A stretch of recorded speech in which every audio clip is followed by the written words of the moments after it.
Secretaría de Prensa de la Presidencia de la República. Muchísimas gracias, de verdad, sí, hace como un año y precisamente la vez anterior usted no estaba, así es que les agradezco recibirnos nuevamente, no solo a mí, ¿verdad?, sino en representación también de la Cancillería, de un equipo fuerte de trabajo en el exterior sobre todo, así es que les agradezco esta gran oportunidad también para poder exponer los avances que hemos realizado. Pues viene aterrizando de Japón, estuvo en Japón la semana pasada, sí, ¿verdad? Y ayer la vimos en la inauguración de lo que se denomina, esto es un taller nacional sobre el rol y las funciones del organismo para la implementación del programa nuclear, organizado por la Comisión Ejecutiva Hidroeléctrica del Río Nel-Parcel. Yo de que el presidente adelantó esto de la energía nuclear, mi primera pregunta o mi primera pensamiento era, bueno, y que esto no viene en retroceso en el mundo. Y entonces, ¿por qué damos ese paso? Y yo quisiera contextualizar ahí o que nos digan qué está pasando. Claro. O si lo de Ucrania y todo este tema energético hizo que ya no se viera tan mal. Claro. Bueno, sí, efectivamente ayer tuve la oportunidad de participar a la par de CEL, ¿verdad? En esta organización de este taller, que para nosotros es tan fundamental, precisamente porque nos permite no solo avanzar como instituciones en la implementación del uso eficiente y positivo de la energía nuclear, sino precisamente ir tirando todos estos mitos que se pueden ir adquiriendo cuando se escucha ese término nuclear. Y yo creo que no quiero de ninguna manera desestimar estos mitos o estos temores que pueden tener algunas personas sobre el término energía nuclear, porque sabemos que en el mundo, obviamente, muchos años atrás hubo un mal uso o una mala experiencia sobre ese término. Pero en realidad creo que es importante aclarar que nosotros como país somos parte de la Organización Internacional de Energía Atómica, y esta Organización de Energía Atómica es parte del sistema de Naciones Unidas, es parte de las Naciones Unidas. Y lo que se busca precisamente es que haciendo uso de este elemento sea un uso eficiente, pero además un uso pacífico, porque este tema nuclear tiene aristas sumamente positivas como un implemento, por ejemplo, para uso medicinal, uso de la salud, energía un poco más económica, teniendo obviamente un cuidado y una tecnología para su aprovechamiento. En ese sentido, El Salvador ha venido estudiando, nada menos ayer hacíamos un recuento con el presidente de CEL, con Daniel Álvarez, de que tenemos un poco más de un año de estar trabajando en este tema que el presidente anuncia en marzo del año pasado, precisamente cuando El Salvador se adhiere a varios de los instrumentos, parte de esta Organización Internacional de Energía Atómica, que estos instrumentos lo que buscan y lo que blindan es precisamente que no haya un uso exacerbado, que no haya un uso armamentístico, que no haya un uso que no sea propiamente para el beneficio de nuestras poblaciones, ¿verdad? Y son muchos países los que forman parte de este organismo y los que ya se han adherido a estos instrumentos. Nos sentimos contentos y orgullosos de decir también de que de Centroamérica somos de los primeros que estamos haciendo estas exploraciones, pero hay muchos otros países que ya están haciendo esta implementación. Tal es el caso de Estonia, que es precisamente el país que se ha unido a este taller y que está capacitando a los diferentes funcionarios de las instituciones públicas de El Salvador. Y también es importante mencionarles que también estamos tratando de hacerlo todo en regla, ¿verdad? No solo dentro de nuestras reglas nacionales, sino bajo los estándares internacionales, que eso para nosotros también es fundamental. Estamos trabajando de la mano con el OIEA, estamos trabajando de la mano con Naciones Unidas precisamente para darle esta cara positiva y este uso eficiente al tema de la energía atómica. Y entonces, ¿en qué se convertiría El Salvador en el tema de energía atómica? ¿En qué se convertiría? Ajá, ¿cómo nos metemos en ese mundo? Precisamente nosotros lo que queremos es poder implementar tecnología para su uso pacífico. ¿verdad? Y que haya una energía más limpia, más barata y mucho más accesible para nuestra población. Recordemos que de nuestra matriz energética más del 80%, si no me equivoco andamos por el 84%, es energía renovable y verde. Y nosotros queremos que eso siga creciendo porque eso hace también el costo mucho más eficiente para nuestra gente. Creo que es importante hablar de estas cosas. Sí. Vaya, uno ha visto tantas películas, Tal cual. documentales de Fukushima. Tal cual. Y entonces, y también, al parecer, es una tecnología que al menos hasta hace varios años era como incansable para algunas naciones. No lo sé. También sé, y creo que Diana Verónica no me dejará mentir, de que a lo largo de la historia o de yo que estoy en esto del periodismo, siempre se ha hablado muy bien de los técnicos de CEL y de todo el entorno. El conocimiento adquirido, la experiencia. La experiencia en geotermia Sí. y todo.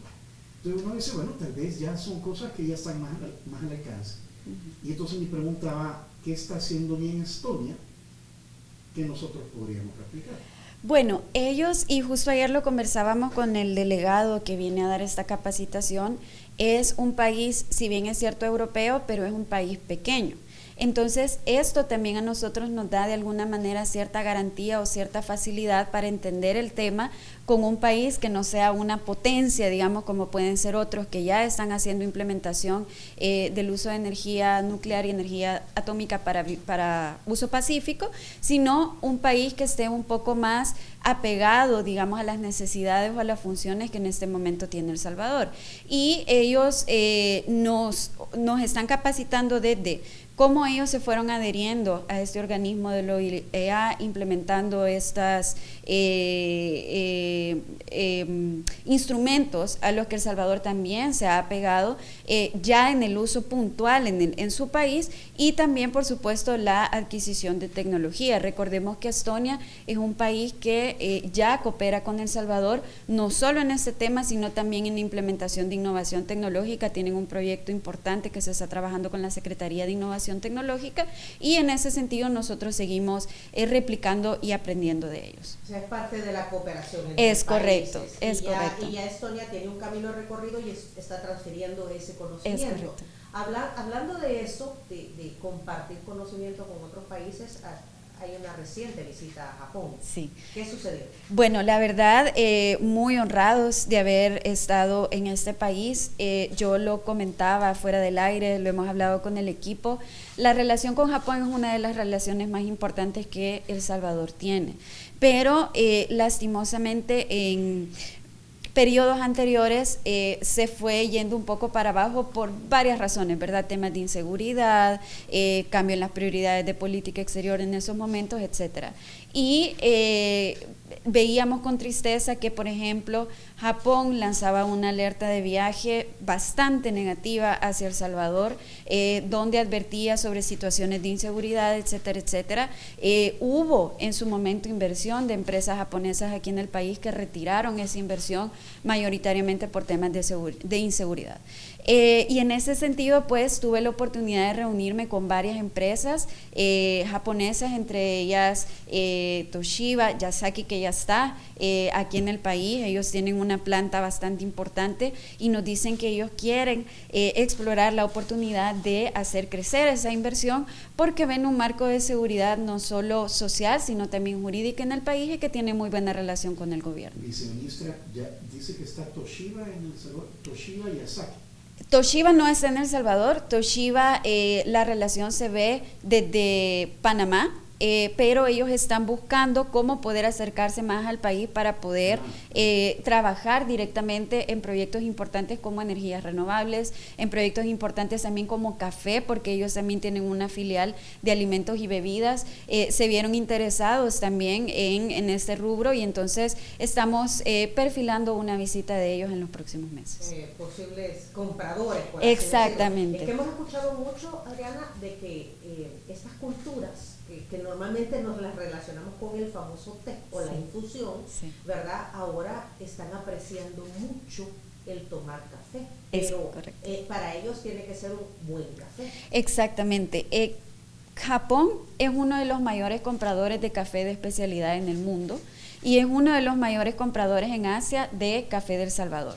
Y ahí también tuve la oportunidad de ir a una cafetería que se llama Coyote, de un japonés que ya vino a El Salvador un par de veces y que abrió esta cafetería en Kioto y que le ha ido también porque solo vende café de El Salvador, mayoritariamente café Pacamara, y le ha ido también y abrió 2 tiendas más. Entonces tuvimos la oportunidad de hacer una degustación, cata de café. Se aburrieron de tomar té. se tienen que despertar.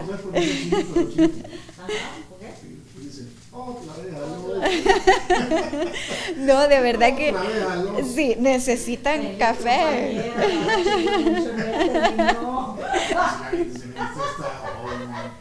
No, pero de verdad que yo creo que ellos sí que necesitan energía, porque los japoneses, y recordemos, en su momento a El Salvador se le conocía como la Japón de Centroamérica. Esto lo conversábamos con el viceministro de Relaciones Exteriores parlamentario, y él nos decía qué orgullo saber que un país que en este momento es el país más seguro de todo el hemisferio, al que él tuvo la oportunidad de visitar, porque él fue el jefe de la delegación que asistió a la investidura del presidente Bukele, es conocido de esa manera por la resiliencia de su gente, por el trabajo duro.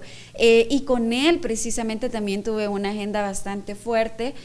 Tuvimos una reunión dentro de mi visita a Japón donde conversamos precisamente del cambio en esta alerta. Ya la embajada japonesa ha hecho una valoración muy positiva sobre el esquema de seguridad en El Salvador. Eso lo ha remitido a la Cancillería japonesa, y junto con lo que el ministro vio aquí en el país, lo que nosotros también expresamos allá durante esa visita, ellos nos dan la noticia que van a cambiar de manera positiva esa alerta de viaje, que nos va a permitir también que las empresas japonesas interesadas en invertir, que los japoneses interesados en hacer turismo en El Salvador, pues vengan con muchísima más confianza. También conversamos y él estaba muy agradecido que se hiciera esa visita, entendiendo que también en El Salvador acabamos de pasar del tema de la emergencia por lluvias, y conversamos sobre posibles proyectos de cooperación en esa materia. Ellos tienen una gran experiencia en resiliencia contra el cambio climático, en atención a riesgo por desastre, y conversamos sobre aprovechamiento de las lluvias para la época seca, un proyecto que se estará presentando próximamente a la cooperación japonesa y JICA, entre otros que tenemos en ejecución, como por ejemplo reducción de riesgo de desastre asociados a grandes terremotos y tsunamis, que ellos tienen una gran experiencia, proyectos de mejoramiento en el aprendizaje en matemática basado en los resultados, porque ellos también son uno de los países que más han trabajado en estas materias STEM, ¿verdad? De matemática, ciencia, ingeniería, tecnología, y El Salvador pues quiere aprender de ellos en ese sentido. Por ahí se habló de un proyecto también de carpintería japonesa, que es una de las más reconocidas en el mundo, proyectos para el fortalecimiento de capacidades y evaluación de reforzamiento sísmico en el área metropolitana de San Salvador, entre otros que tenemos en ejecución, como evaluación de termoluminiscencia y sistemas integrados de evaluación de reservorios también. ¿Qué podríamos tener en el tema de aprovechamiento de agua lluvia? Mencionó, sí. Y creo que es ad hoc el tema, porque pues sí, aquí llueve mucho, ¿verdad? Pero después estamos ahí en la época seca buscando agua, que algunos pozos se nos secan, etcétera, etcétera. Sí. ¿Qué proyectos podrían darse en el tema de aprovechamiento de aguas lluvias? Por años nos han hablado de los famosos reservorios naturales, ¿verdad? Para guardar agua lluvia para la época seca. ¿Qué proyectos se podrían desarrollar en ese marco? Pues ellos tienen una gran experiencia en ese sentido. De hecho, justo la semana pasada que yo estuve en Japón, en otra área bastante alejada de Tokio, ellos también tuvieron un desastre por lluvias, pero es un país que es bastante resiliente a esos riesgos. Entonces conversábamos precisamente que ahora que está por entrar, porque ni siquiera ha terminado de entrar, pero está por entrar el fenómeno de la Niña, toda nuestra zona, y eso obviamente también los incluye a ellos, pues va a recibir una gran cantidad de agua que obviamente puede traer desastres naturales, pero que también se puede aprovechar para cuando estemos en el fenómeno del Niño, que no es aislado. El año pasado tuvimos una época seca bastante dura, y recordemos que El Salvador es parte del corredor seco. Entonces se conversó con ellos de la posibilidad de trabajar con JICA JICA, en un proyecto como ese vamos a estar trabajando de la mano con el Ministerio de Agricultura, con el Ministerio de Medio Ambiente también, para presentar una propuesta concreta y que además sea a largo plazo, porque con el tema de los reservorios, si bien es cierto, es importante, quizás, bueno, lo que nos comentaban en Japón es que se ha quedado un poco atrás en tecnología. Ellos ya desarrollaron otro tipo de tecnología para ello y obviamente nosotros queremos estar a la vanguardia. Viceministra, ¿cómo nos ven en el monte? Porque vaya, una cosa es cómo nos vean y otra cosa es que alguien tome la decisión de venir a invertir acá. Y así como me imagino, estuvo usted la semana pasada en Japón, pues también llegan otras naciones, otros países, el tema de la cooperación y esto. Y como el mundo está loco, ahorita, no sabemos qué va a pasar en noviembre en los Estados Unidos, la derecha que avanza en Europa, la guerra de Ucrania y Rusia, qué pasa en Israel con Hamas y los problemas se presentan y no se les ve fin, entonces ahora se habla de que hay ya son los países globalistas o los países soberanistas, ¿verdad? Ya ha cambiado la terminología y hay un reordenamiento. Y en medio de ese tropel de las patas de los caballos, vamos nosotros. ¿Cómo nos ven? Bueno, es un mundo definitivamente dinámico, definitivamente cambiante. Tristemente hay muchos conflictos que, como bien dijo Diana, llevan años, ¿verdad? Años en los que no es que ahora, quiero decir, no son nuevos, pero que obviamente tienen picos en, digamos, la dureza en la que llegan a tener por la misma geopolítica, ¿verdad? Pero en ese sentido, El Salvador tiene en ese momento una política exterior de no intervención en asuntos de otros estados y de neutralidad. Y esto no quiere decir de que no es que a nosotros no nos interesa lo que está pasando en el mundo, ni que nos queremos aislar del mundo. Nosotros sabemos que somos parte de este mundo dinámico y que lo que pasa en otros sitios obviamente nos afecta, no solo a El Salvador, sino que al resto de países, ¿verdad? Pero esto más bien es un poco más en la función de poder de alguna manera ir saliendo también de nuestras propias situaciones que pueden ser problemáticas internamente, enfocarnos en lo nuestro y tener unas relaciones saludables con todos los países del mundo. Es la primera vez que escucho una explicación así, porque en distintas votaciones, en distintos organismos internacionales, he visto que El Salvador se abstiene o cualquier otra opción que no sea meterse mucho en problemas. Pero no es, o sea, honestamente no es aislarse, no es que no nos queramos meter en el problema ni que no nos interese, porque de hecho me voy a ir, por ejemplo, al caso de Rusia y Ucrania, que digamos es el más emblemático sobre el tema de las abstenciones de El Salvador, en los diferentes organismos y específicamente en Naciones Unidas. Nosotros no es una neutralidad de no nos importa, nos aislamos, es una neutralidad activa, le llamamos. Y eso quiere decir que esta neutralidad nos permite a nosotros tener una relación sana con los diferentes actores. Nosotros tenemos una relación muy positiva con el bloque europeo, con la Unión Europea, también tenemos una relación buena con Rusia y con los diferentes países. Y creo que poco a poco el tiempo nos fue dando la razón como país. Yo recuerdo que en la primera votación El Salvador fue uno de los pocos países que se abstuvo, la mayoría se fue de un lado o del otro, ¿verdad? Tomó partido, no voy a decir quién para dónde, ustedes se lo imaginarán. No me quiero meter en problemas diplomáticos en la entrevista, pero sí fueron de alguna manera decantándose. Y El Salvador fue de los pocos que se mantuvo en abstención.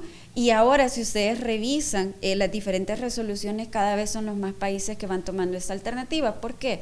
Porque en realidad, con todo respeto al sistema, a veces una votación en Naciones Unidas no suele ser tan efectivo para la resolución de los conflictos. Nosotros siempre llamamos al diálogo, a la solución pacífica, y eso nos permite nuevamente tener una relación muy buena con todos los países y poder avanzar en materia de política exterior y de nuevo enfocarnos también en nuestra propia situación interna. Nosotros hemos visto que otros países, y tampoco voy a mencionar nombres, ustedes se los imaginarán, tienen problemas internos fuertes, pero tratan de enfocar la atención hacia afuera, ¿verdad? Teniendo roces con otros países. El Salvador no, El Salvador tiene una relación pacífica, abierta. De hecho, en este gobierno nosotros nos hemos abierto más que nunca.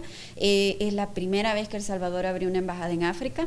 Que pensó en Ah, yo no voy a decir nada, yo no voy a decir nada, pero sí, ¿verdad? Hay situaciones ahí y El Salvador de nuevo se abre al mundo, abre su primera embajada en África, la tenemos en Marruecos, abre relaciones con otros países en África que no teníamos, muestra de ello que recién pasada la Asamblea General de Naciones Unidas en septiembre del año pasado, nosotros en ese marco abrimos relación con Guinea Ecuatorial, un país que para nosotros es importante porque es uno de los pocos países, si no recuerdo el único país en África que habla español, y dentro de los mandatarios que vinieron a la toma de posesión del presidente Bukele en junio, el 1 de junio, vino la primer ministro de Guinea Ecuatorial, ¿verdad? Un país con el que nunca habíamos tenido acercamientos.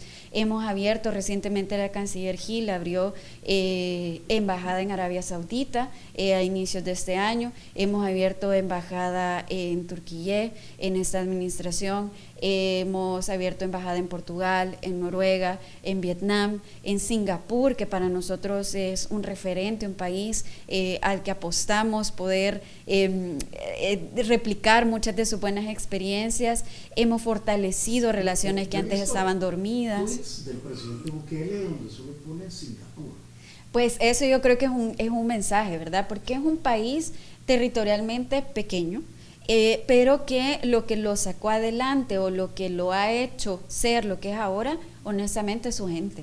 Y yo creo que el presidente está enfocado en el desarrollo social, en el desarrollo de nuestra gente, precisamente para que ellos se vuelvan parte del desarrollo del país, que ha sido un poco la estrategia que Singapur fue implementando y que, viéndolo, digamos, en términos de la historia, en poco tiempo lo ha vuelto una potencia mundial.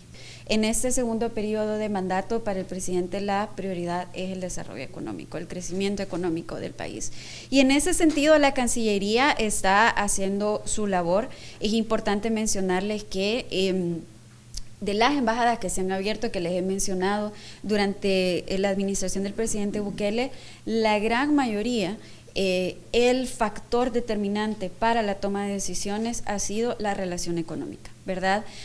Con Noruega, el fuerte que queremos es relación económica, inversiones, comercio, de igual manera con Singapur es fundamental, con Turquía es fundamental, con Marruecos es fundamental, y así otras embajadas que tenemos en este momento en proyectos, además de la apertura de relaciones diplomáticas. En ese sentido, la Cancillería, aparte de esa apertura de embajadas, en coordinación con la Presidencia, con Secretaría de Comercio e Inversiones, con Ministerio de Economía, con Ministerio de Turismo, con Invest, que es la Agencia de Promoción de Inversiones y Exportaciones, crea un comité y se toma la decisión de pasarle a la Cancillería la función de ir a tocar esas puertas en el exterior por esa fuerza que ya tenemos instalada en el exterior, y en lugar de alguna manera invertir o agregar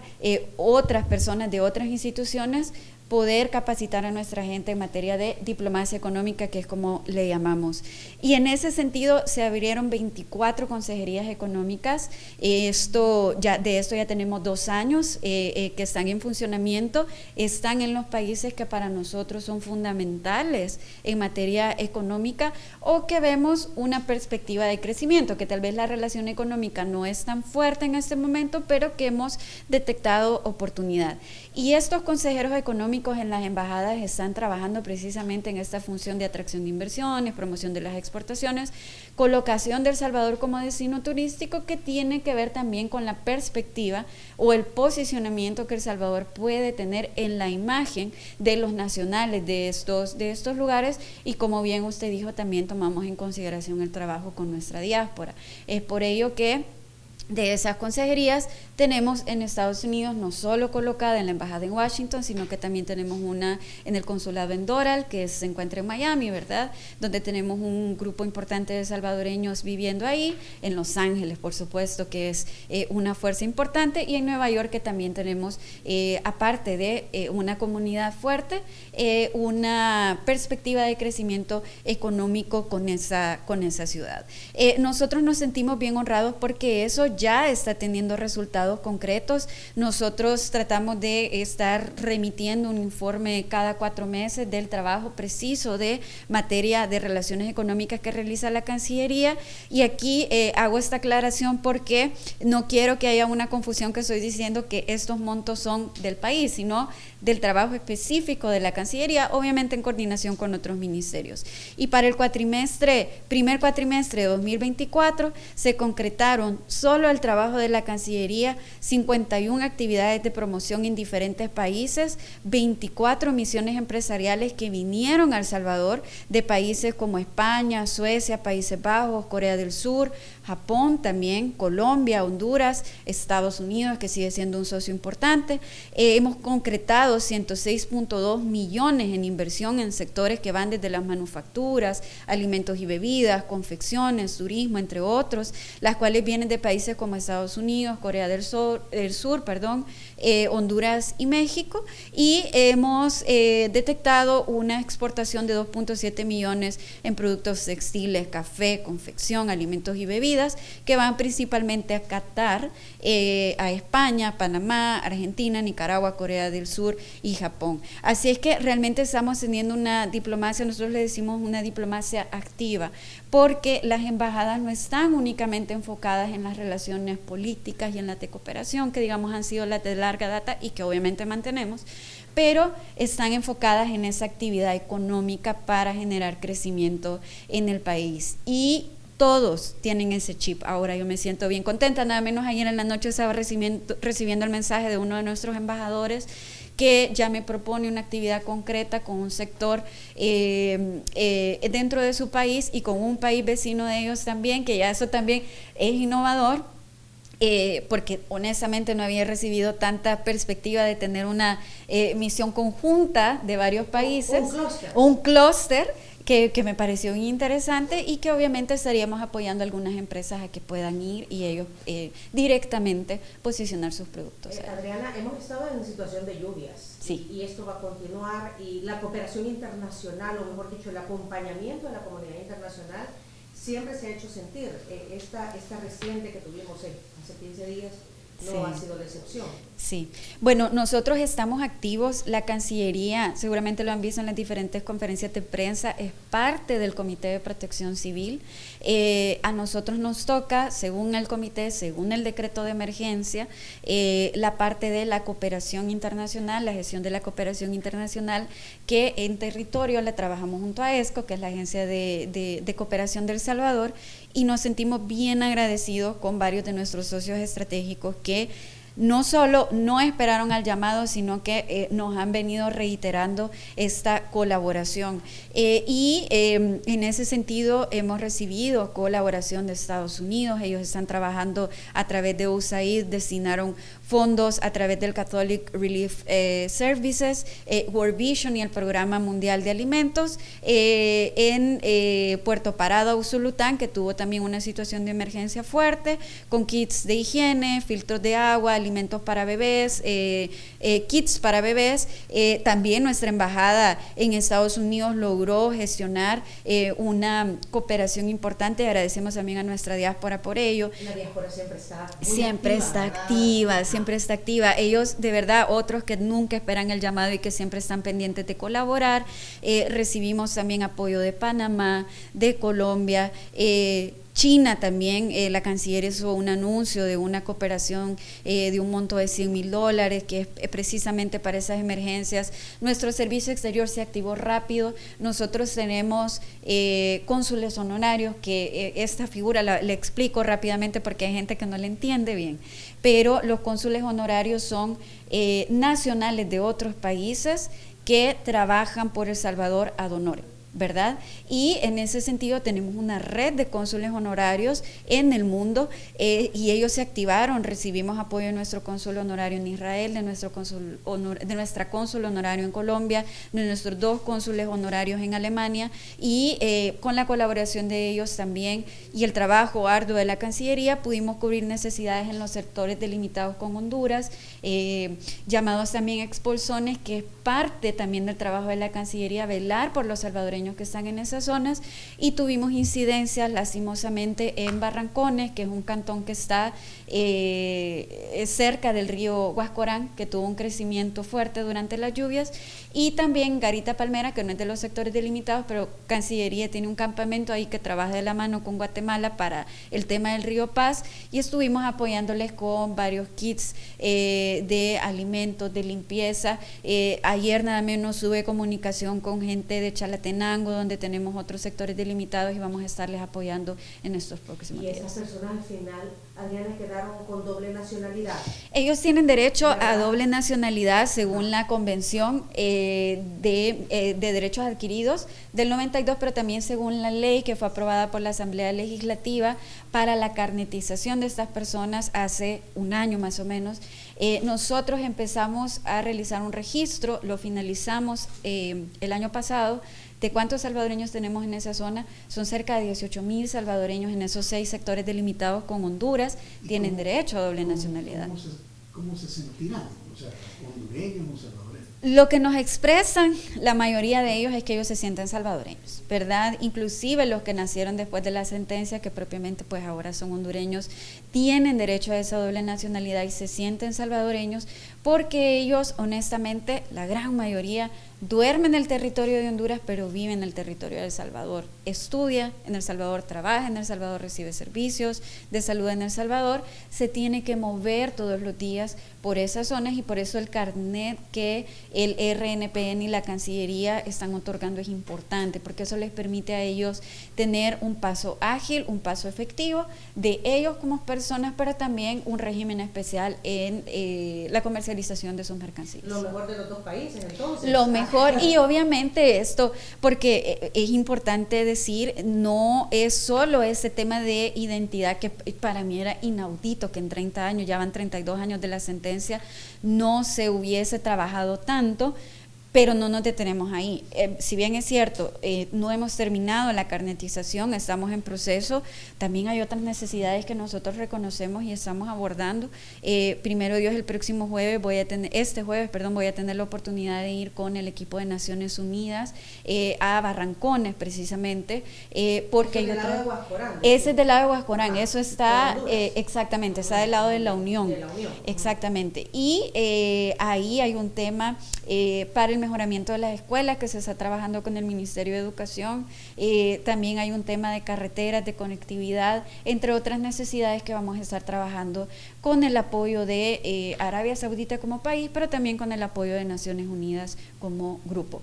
Y hay otras, ¿verdad? Hay muchas necesidades en esos sectores, como lo digo, no son poquitos, son 18,000, y nosotros vamos a trabajamos de la mano también, he de decirlo, con la Comisión Binacional, porque de la sentencia nace una Comisión Binacional El Salvador-Honduras, trabajamos de la mano con el equipo de Honduras también para poder ir garantizando esos derechos adquiridos. ¿Y esa comisión binacional es permanente? Es permanente, es una comisión permanente que, dicho sea de paso, estuvo inactiva por muchos años, estaba solo de nombre, se ha activado no en este momento, ya tenemos 2 años de tener un trabajo arduo.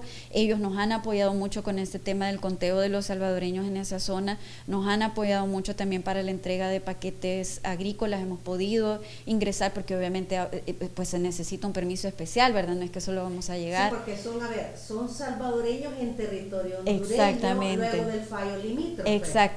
Exactamente, pero tiene un régimen especial, Tiene un régimen especial, ajá. pero ellos necesitan paquetes agrícolas, necesitan paquetes escolares también, que de la mano con el Ministerio de Agricultura salvadoreño, de la mano con el Ministerio de Educación salvadoreño, se les han venido otorgando y obviamente se les seguirán otorgando, pero como lo dije anteriormente, no nos vamos a quedar ahí. Nosotros sabemos que hay necesidades más profundas que tenemos el compromiso de abordar. Estoy viendo aquí en el sitio web de la Cancillería que la ministra Alexandra Gil acaba de estar en el periodo ordinario de sesiones de la Asamblea General de la OEA número 54, Sí. que tuvo lugar en Asunción, Paraguay. ¿Cuál fue el mensaje más importante que fuimos a dar? Pues la canciller tuvo esta oportunidad de representar al país en esta asamblea, una asamblea que nos permite también tener, digamos, encuentros más cercanos con otros países, ¿verdad? Y de la cual obviamente nosotros somos parte, y el mensaje principal de la canciller fue precisamente seguridad en El Salvador como un ejemplo para la región, un ejemplo que nosotros estamos totalmente abiertos en compartir. De hecho ya se están planteando esquemas de colaboración con otros países que admiran el progreso en seguridad que El Salvador ha tenido y que ya vinieron o que están viniendo a El Salvador para ver cómo lo replican en sus destinos. Y obviamente esto va de la mano del crecimiento económico, crecimiento en el turismo, crecimiento en las inversiones y el trabajo que como país estamos realizando para que sea una situación sostenida en el tiempo, ¿verdad? Y que nos permita tener un desarrollo como país. Así es que este fue el mensaje que ella dio. Se reconoce el liderazgo de El Salvador en la región y como lo decía, nos sentimos honrados también de poder recibir estas solicitudes de otros países y de cooperar, porque El Salvador por mucho tiempo, si bien es cierto, nosotros siempre hemos sido parte de un esquema de cooperación sur-sur y triangular, realmente no ha sido mucho lo que nosotros hemos dado al mundo. Hemos recibido bastante, pero no había sido mucho. Y ahora El Salvador es un país no solo que recibe, sino que es oferente de la cooperación, y lo que más se ha solicitado es precisamente cuál ha sido nuestra experiencia de cómo llegar a esta situación de seguridad, de desarrollo también de nuestra población. Hemos recibido delegaciones que han venido a reunirse con el ministro de Justicia y Seguridad, con el ministro de Defensa, pero que también resalta el esquema que hemos tenido dentro del Plan de Control Territorial en la fase de integración y en la fase de reconstrucción del tejido social. Hay un reconocimiento importante del trabajo de la Dirección de Reconstrucción de Tejido Social, sobre todo en el proyecto de los cubos, como lo digo, hemos tenido países como Perú que han venido a visitar. Recientemente también vino la ministra de Seguridad de Argentina, se reunió con el presidente Bukele, se reunió con el ministro de Seguridad, y estamos en total disposición de compartir esa experiencia. Muy bien, se nos acabó el tiempo. Diana Verónica, creo que pasamos revista a varios temas que tienen que ver con la seguridad. Nos hemos actualizado hoy con la visita de la viceministra. Muchísimas gracias, Adriana, y estaremos pendientes también, ¿verdad?, de los próximos pasos, como tú has mencionado, para posicionar a El Salvador, ¿verdad?, en el marco mundial, no solamente buscando cooperación, sino también siendo ejemplo para el mundo. Gracias. Gracias a ustedes. Estamos en total disposición de venir las veces que ustedes nos inviten.